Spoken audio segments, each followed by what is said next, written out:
Basal application gamit yung ipot.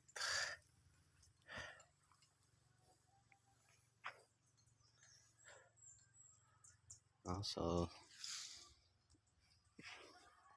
dito tayo guys kasi yung lupa dito, yung lugitok itim, no? So mas makasurvive tuwing mainit, plus yung landscape ay plain, no? Pag magdilig tayo, unlike dun sa ngayon 36 days natin na pag magdilig tayo ay tatagas kasi patagilid yung area. So dito tayo magtanim. So again, tatlo lang kami. Ginawa natin, gawa tayo ng ito, yung flat tapes ng Astrobag. Yan ginawa natin pang linsa.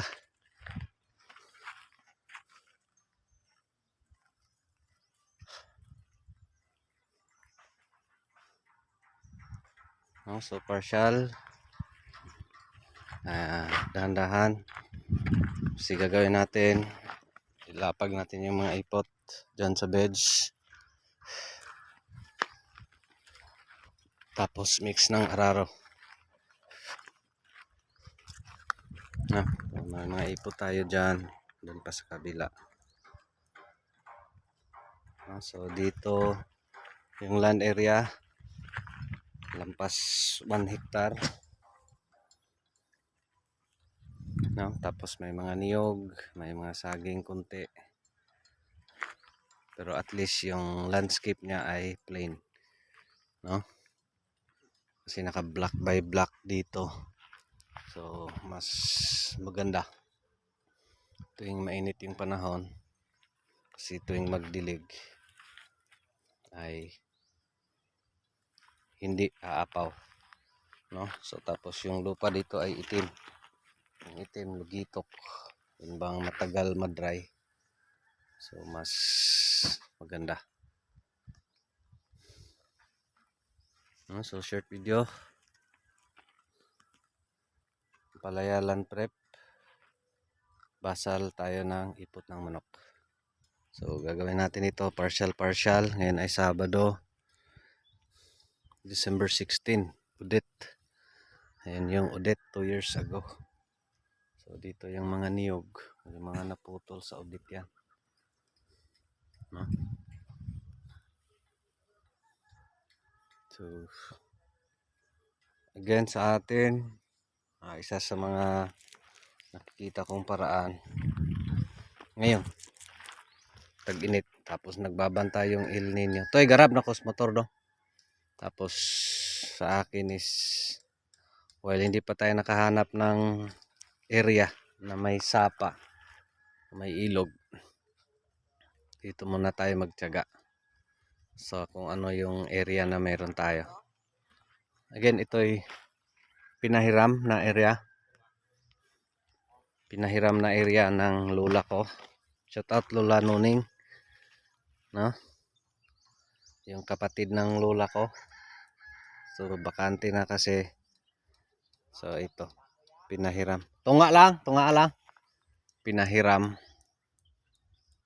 no? Tapos gagawin ko nito para sa kanya.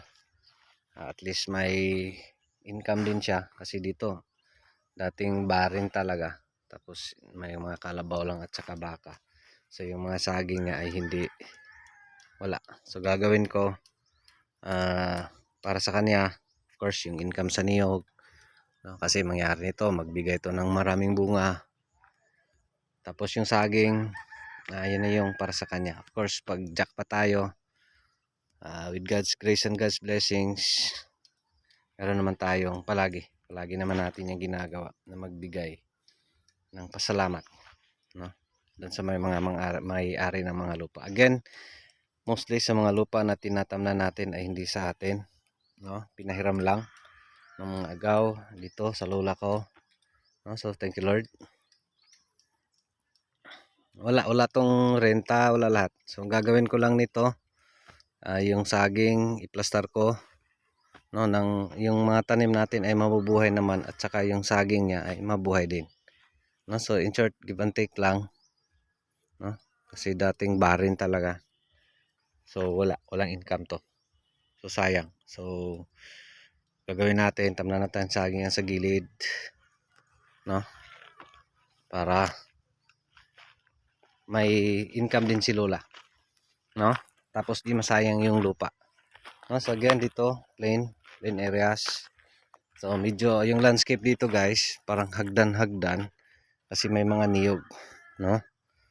May mga niyog. So yung landscape niya hindi unlike doon sa atin na patagilid talaga. So dito nasa taas naka-plain. Diyan sa baba naman ng konti, plain din. Dito sa taas parang terraces, no? Naka-terraces. So dito naman maski dito sa taas plain, no? So in short, kung magpatubig tayo ay hindi aapaw. So tapos yung lupa dito itim. So mas preferred niya yung mas may kakayahan siya yung hindi niya preference.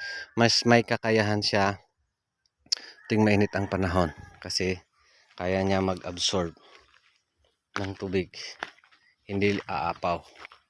No? So tapos paglapag ng ipot na mas madali,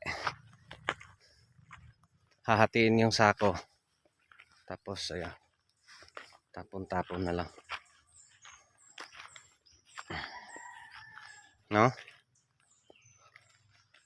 So ganoon, ipot. Tapos gagawin yan, araruhin.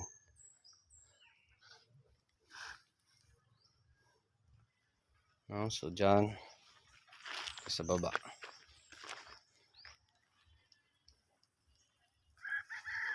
So gagawin ni Papa niyan para mas madali again. Hahatiin lang yung sako. Gamit yung sanggot ni Papa. Panalanggot na pa. No? So once mahati, yan, hagis.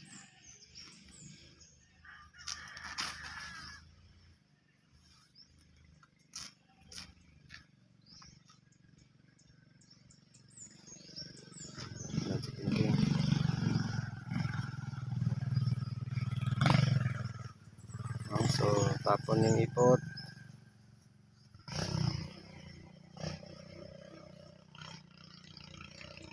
The more the merrier.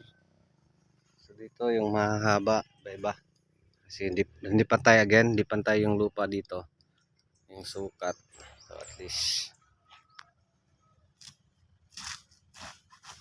yung ating estimate nasa 10 meters siguro per sack.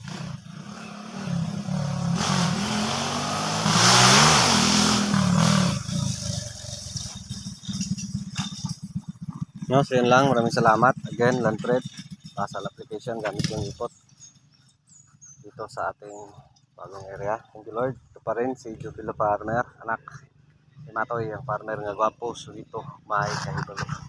Pa, nagsaba kay manoon pa ko. Dagang salamat. God bless. Thank you. Thank you Lord.